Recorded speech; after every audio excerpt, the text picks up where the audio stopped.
做的6的模型，听 C 哥为您分享。Hello， 大家好，欢迎各位收看这一期的魔王分享。本期要给各位带来的就是这一款高高的 HG 杀戮短剑。那么这款模型呢，目前的售价也是在20元左右，差不多20元到21元之间。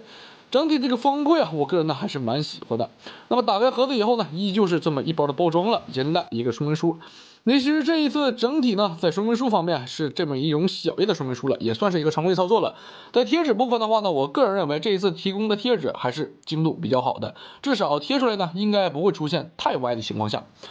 同时，这款模型还提供了一个标志胶贴，主要就是针对于编号进行一个粘贴。这一款模型呢，也是提供了一个合金高达那种用的 HG 通用支架了。我个人感觉啊，应该是我这盒模型呢是再版的，因为毕竟老的 HG 啊都是提供了以前的内容。那么整体的板件质量呢，依旧是这种油亮的感觉，但是相对来说看上去还算是比较干净。如果说有想要笔涂或者喷涂的朋友改色的话呢，也可以尝试着用洁精给它洗一洗，之后啊再进行补涂，然后进行上漆这个一个操作。我个人认为应该问题不会太大。那么剩余的时间，我们直接进入今天的分享环节，来看一看这款模型的具体素质表现到底如何。那么经过一段时间的组装呢，这一款高高的杀戮短剑就已经主体部分是完成了。那么这款模型啊，除了附带了这一个普通的主体以外呢，还附带了也就是各位最想看到的这个杀戮短剑的尾空装背包。为什么要说尾啊？因为这一款模型提供的空装背包啊，其实呢和我们常见的空装强袭专用的空装背包还是稍微有些区别的。下面是基本上是完全一样的，但是在机翼部分啊为不可动结构，而且呢这个机翼相对来说呢看着会比较小。上方这里呢边缘处是采取了一个银色贴纸进行补色，整体的效果其实还是比较好的，而且这款模型的组合度相对来说呢算是我目前为止做到的比较好的一款了。然后在整个下端推进器部分呢，与 MG 不同 ，MG 是采取了一个球形关节进行连接，这个部分是采取了一个 PT 件进行连接，能够进行一定的其他角度的活动。所以说呢，这个地方也并非所谓的直上直下的活动了，效果还是比较好的。上方依旧是挂在2个光束军刀剑柄，这个呢也是可以插上这款模型所附带的光束军刀特效件的，也是常规操作了。那么这款模型的背包啊，其实最瞩目的依旧是可以直接插在 EG 翔机身上，实现一个这样的话，整个一级强袭啊，终于不再是没有背包的状态下了。而且当前这个状态下呢，其实20块钱买一个高高的杀戮短剑，也就是所谓的买背包送短剑了。除了那个小的空中背包以外呢，这款模型其实还附带了刚才我们在一级强袭身上看到的那个通用支架了。这些呢，也都是这款模型所常规的操作。如果是提供那个支架，就可以证明了这款模型呢是属于再版的高高的一个模型了。那么这一款杀戮短剑，其实在整体的组合度方面，其实没有什么太大的问题，也是我近期做过的比较好的一款。但是这个结构啊，真的就是本来之前拼的那几个 HG 结构已经比较老了，这款模型没想到结构更老。那么我们简单来看一下，我是为什么所说它更老呢？胸甲以及下端的红色分件都是前后合仅仅4个零件组合成了。然后呢，在整个手臂部分这个地方是有一个固定的装位，没有提供任何的活动性。这个结构的话呢，真的是现在来说非常的少见了。之前有那么一句话说得好，高高呢，只要不买高达脸的东西，基本上都是精品。那么这款模型啊，因为是所提供了所谓的一个类似于墨镜一样的面罩呢，所以说基本上也就不存在脸歪的一个情况，我们直接把贴纸贴上去就可以了。但是整个头部与这个 PT 件连接啊，稍微有些松了，需要各位进行一定的加固。而且因为这款模型的角度限制啊，踢头以及整体的活动幅度还是比较小的，只能够进行一定的左右旋转。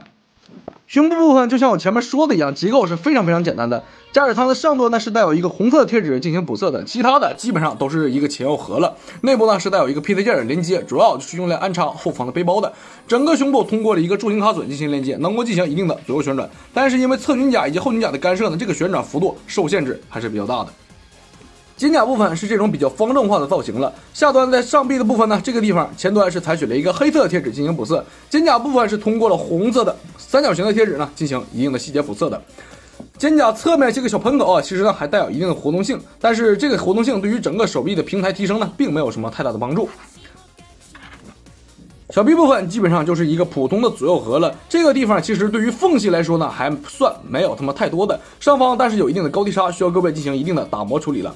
那么在武器部分就提供了一把光束步枪了，以及这面的一个小小的盾牌了。整个盾牌呢是通过了一个镂空结构加上2个分件进行展示的，通过连接件就可以实现整个盾牌的挂载样式。但是这个连接件与手臂之间的契合度呢稍微的有些松了，需要各位进行一定的加固。整个枪的握实呢也是比较松的，而且手背甲也比较松，需要各位进行一定的加固了。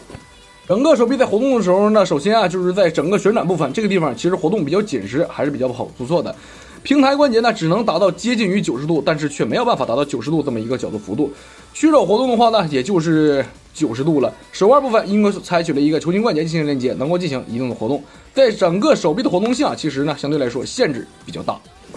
杀戮短剑的前裙甲呢是采取了一个连轴的设计，但是这个整体的活动性只能抬起到30度左右，而且内部呢并不是双球形关节的连接，所以说这个地方不能从中间才开分别活动了。这个地方各位一定要稍微的注意一下。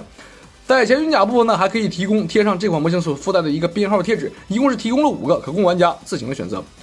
侧裙甲呢是通过了一个铸金卡榫进行连接的，能够进行一定的活动。上方呢挂载了一个不可动的光束军刀剑柄，直接给它拿下来就可以实现一个挂载样式了。后裙甲依旧是为不可动结构而简单的一个片，所以说这里我们就不去细看了。胯部部分的话呢，是采取了双球形关节，而且这一款模型其实我要吐槽的就是在底部并没有提供 PC 件或者说是所谓的铸型卡榫用来安插支架，这款模型呢只能使用通用的接口了。胯部除了球形关节的提供啊，其他的基本上没有什么太大的问题。